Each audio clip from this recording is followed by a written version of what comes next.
Bonjour, bonjour. Bonjour. Bon, t'as vu que j'ai fait une audio là sur... un audio, j'arrive pas à m'y faire. Bon, un audio sur l'orgueil. Oui, je l'ai vu. Donc je t'ai fait écouter. Alors l'orgueil, qui est justement le plus grand des péchés, d'où découleraient tous les autres. C'est un péché capital où l'homme fait revenir à ses propres mérites les attributs divins. Ça va... Quoi? C'est ce qui est appelé le péché contre l'esprit. Voilà. Donc la vanité qui pousse à mépriser les autres et à rivaliser avec Dieu. Thomas d'Aquin préfère qualifier ce défaut de vice. Avant la création d'Adam et Ève, c'est Satan, le rebelle, l'adversaire, qui est à l'origine du premier comment t'as dit là? Premier péché contre l'esprit. Du premier péché contre l'esprit. Et là, ça a toute sa signification, étant donné que l'esprit c'est Dieu. Bien sûr. Bon, Satan, qui était à l'origine appelé Lucifer, ange de lumière. Ange signifie messager, donc messager de lumière. Tu te rends compte? Bien sûr. À l'époque, celui-ci vénérait son créateur. Lucifer était le plus beau, le plus sage, le plus puissant. Dieu l'avait créé ainsi. A voulu s'enorgueillir de ses atouts pour rivaliser avec Dieu. Et avant d'être déchu par Dieu, cet ange était aimé de Dieu. Tu vois? Oui. C'est lui qui a commis ce premier péché d'orgueil. La Bible dit, en l'évoquant, « Ton cœur s'est élevé à cause de ta beauté, tu as corrompu ta sagesse par ton éclat. » Et à ce moment-là, Lucifer s'est dit dans son cœur, « Je monterai au ciel, j'élèverai mon trône au-dessus des étoiles de Dieu. Je m'assirai sur la montagne de l'assemblée, je monterai sur le sommet des nues, je serai semblable au Très-Haut. » Ça, c'est toujours d'après une source biblique. Donc Lucifer a décidé qu'il n'y avait pas aussi beau, aussi sage, aussi grand que lui. Et c'est ce qui l'a fait refuser de se prosterner devant l'homme, qu'il jugeait inférieur parce que créé d'argile alors que lui était créé de feu. Il est passé de l'amour pour Dieu à l'amour pour lui-même. À la place de Dieu, il a mis son moi.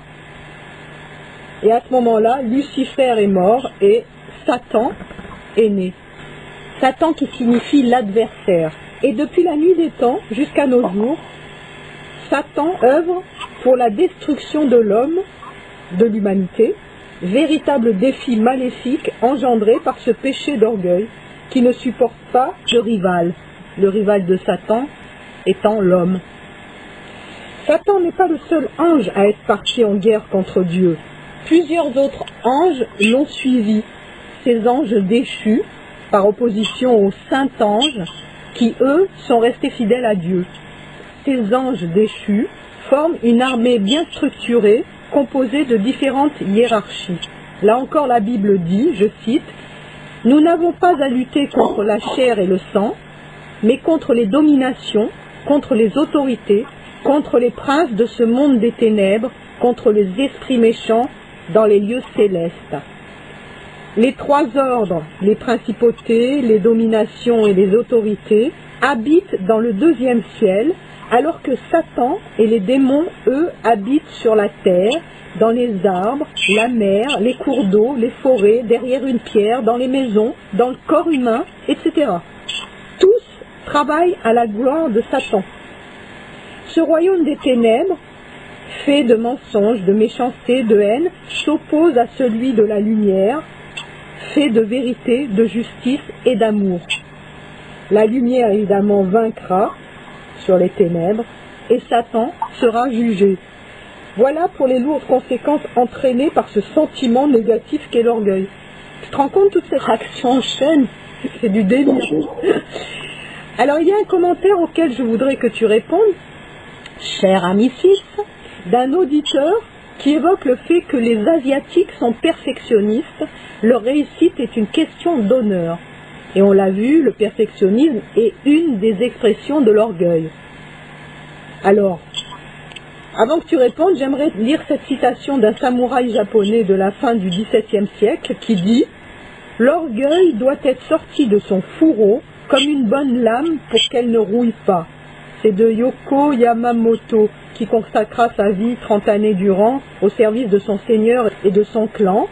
Et il refusa la pratique du suicide exigé à la mort du seigneur, non pas le harakiri, mais le tui fuku.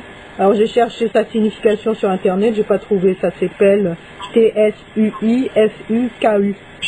Donc bon voilà, mais c'est juste pour dire qu'il refusa cette pratique. Son sens de l'honneur et toutes les vertus liées à cette vocation de samouraï ne l'ont pas empêché d'avoir son libre arbitre, et malgré cette citation dithyrambique concernant l'orgueil, qui semble être un sentiment sans limite, là il a su s'en donner des limites, tu vois, malgré tout. Donc Kesako, c'est difficile de mettre en confrontation le point de vue d'une tradition telle que se pratique au Japon par exemple, et la religion telle qu'elle est pratiquée ici, ou dans toute religion en elle-même, parce qu'il y a souvent des incompatibilités, des choses qui apparaissent complètement contradictoires, qui ne le sont pas en réalité, pour remettre en place toutes les significations des choses. Parce qu'on pourrait parler de la fierté de quelqu'un qui est fier au-delà de ce qu'on peut, disons, concevoir comme étant de l'orgueil. C'est vrai que l'orgueil peut prendre toutes les formes possibles et imaginables. Il peut y avoir des autres postures qui ne sont pas l'orgueil, mais qui peuvent avoir l'apparence de l'orgueil aussi.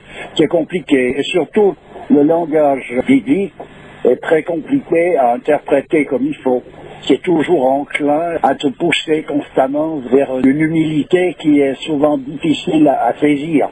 Il faut avoir affaire directement au sein de l'Église, c'est-à-dire quand tu parlais par exemple de Sainte Thérèse de l'Enfant Jésus, il faut lire ses écrits, écouter sa vie par elle-même, et puis s'imprégner de cette façon, ressentir à travers nous-mêmes toute cette façon d'être. Voilà, à l'égard d'autres saints aussi, c'est comme ça qu'il faut y arriver pour comprendre ce que ça veut dire, parce qu'autrement, ces écrits, souvent, ça sent un peu le moralisme.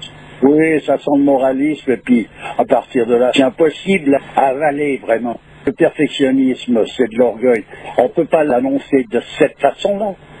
C'est pas possible, ça dépend où est-ce qu'on le loge, et puis il y a des natures de gens. Ça voudrait dire que faire quelque chose, le faire bien, c'est-à-dire un métier, le pratiquer et arriver à un état de perfection, dans le sens que perfection, elle est toujours discutable, mais j'entends le faire au mieux, avec une précision qui démontre la limite de celui qui pratique, mais qui va jusqu'au bout de cette possibilité. Ça voudrait dire que c'est de l'orgueil. Non. Non, oui, d'accord. Donc, en fait, c'est plutôt l'intention que l'on met derrière chaque chose qui fait le tout. Voilà, c'est la position que l'on a par rapport à Dieu dans tout ce qu'on fait. S'il est bien spécifié dans tous les métiers, ce que l'on fait, on doit le faire pour plaire à Dieu. On ne doit pas le faire pour autre chose. Donc plaire à Dieu, il ne faut pas me dire qu'il faut bâcler un travail pour plaire à Dieu, bien le faire le mieux possible. Donc pour moi, le perfectionnisme, il se situe aussi là. À présent, on peut trouver le côté péjoratif de ces termes. Mais il faut les chercher poursuivant qui, parce qu'on n'est pas spontanément plongé dans cet aspect des choses, vouloir donner le pion au principe universel. Oui, oui, justement, moi j'aimerais savoir, il semblerait qu'il y ait quand même une différence entre orgueil et fierté. Est-ce que la fierté c'est l'aspect positif, qui pourrait être une espèce de reconnaissance des attributs que l'on a? Je dirais que c'est plutôt un adjectif qualificatif, ce qui veut dire qu'on peut être fier de ceci, de cela. Donc on peut être fier d'être con, comme on peut être fier d'être un homme, et puis de pouvoir avoir les yeux voulus pour percevoir Dieu à travers l'ensemble de toute la manifestation. C'est pas être fier qui en soi vaut, je ne sais pas quel pesant d'or. Il semblerait que dans l'orgueil, il y ait quand même le fait de vouloir rivaliser avec les autres, alors que dans la fierté, on est fier, pas forcément pour mépriser l'autre. Ça dépend de nouveau des natures. Les guerriers dans l'Antiquité défendaient l'orthodoxie, on peut dire. Ouais. C'est-à-dire ils défendaient les valeurs divines, ils défendaient les valeurs traditionnelles, mais ils étaient fiers de le faire et ils combattaient l'ennemi avec toute leur ardeur. C'est très compliqué à aborder ces choses-là par ce langage. C'est toujours discutable, ça va dans un contexte bien précis, il faut se plonger dans ce contexte, et à partir de là, c'est possible qu'il y ait moyen d'agréer à tout ça, Je préfère avoir affaire à la petite Thérèse, que je trouve une merveille incommensurable. C'est vrai qu'elle a cette humilité, elle le démontre par tout ce qu'elle peut dire et faire, et puis en même temps, elle est fière d'être qui elle est, puisqu'elle s'estime être l'épouse de Jésus. Oui, vraiment. Mais c'est pas tordu, c'est pas un truc qui te tire par les pieds, ça. Tu comprends? Faut faire attention à tout ce langage. Je dois dire que j'ai toujours eu de la peine à agréer à cette manière d'exprimer avec tout ce moralisme un peu, toujours sous-jacent. Et on ne retrouve pas ça quand on tombe sur les écrits des saints en tant que tels. D'ailleurs, tu as parlé à un moment donné de Thomas d'Aquin qui parle de l'orgueil comme d'un vice. Alors, d'accord.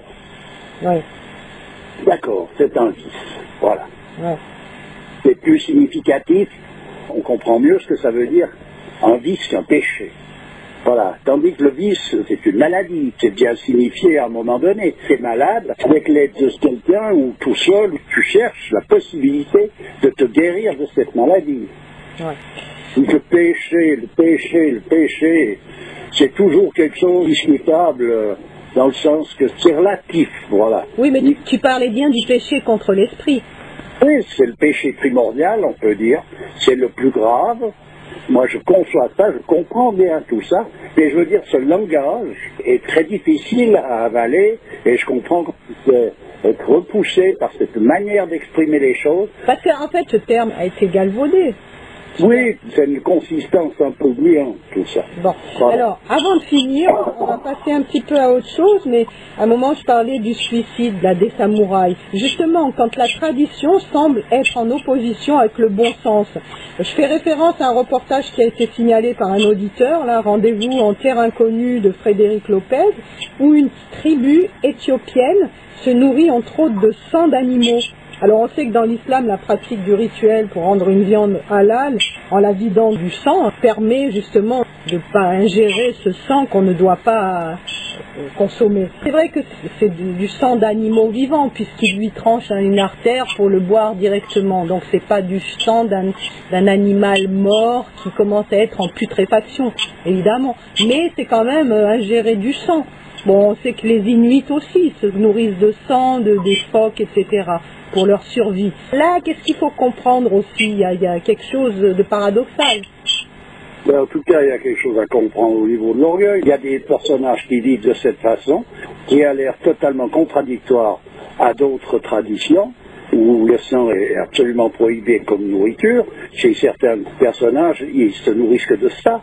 Donc, c'est là où il faut rentrer un peu dans un peu d'humilité pour pouvoir concevoir qu'il y a d'autres postures qui peuvent être justes tout en étant contradictoires à celle à laquelle on adhère.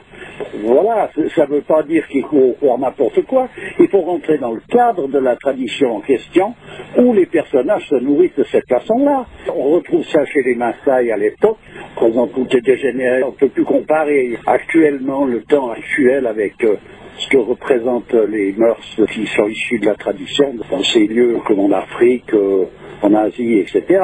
Et les Maasai vivent avec des troupeaux énormes, ils n'en tuent jamais un, ils se nourrissent de leur sang et du lait avec lequel ils font de nourriture. C'est des saignées qu'ils leur font, donc ils les gardent vivants. Il faut l'avoir vu pour comprendre que ces vaches, ils les appellent par leur nom. Elles viennent depuis loin à l'appel de leur nom vers ces hommes. Donc elles ne les craignent pas du tout, au contraire. Elles sont en plein amour avec ces gens. Tu veux dire qu'ils vivent en symbiose totale avec la nature, quoi. Et ces hommes sont d'une douceur incomparable, sans lui faire en moindre mal, et ce saignement donne un rafraîchissement. Dans un pays chaud comme ça, le fait de perdre un peu de sang à un moment donné rafraîchit cet animal qui repart mieux que comme il est venu, et puis eux se nourrissent avec ça. Disons la vision première, quand tu regardes bien ce que c'est fait, bien regarder l'attitude de tout ça, ça paraît parfaitement orthodoxe. À présent qu'on n'y comprenne pas ou qu'on ne participe pas de ça, puisqu'on fait partie d'une autre manière de voir, et qu'on défende cette autre manière de voir, c'est juste aussi. L'histoire n'est pas là. Et on ne peut pas dénigrer ça comme étant le péché par excellence. Non, pas du tout.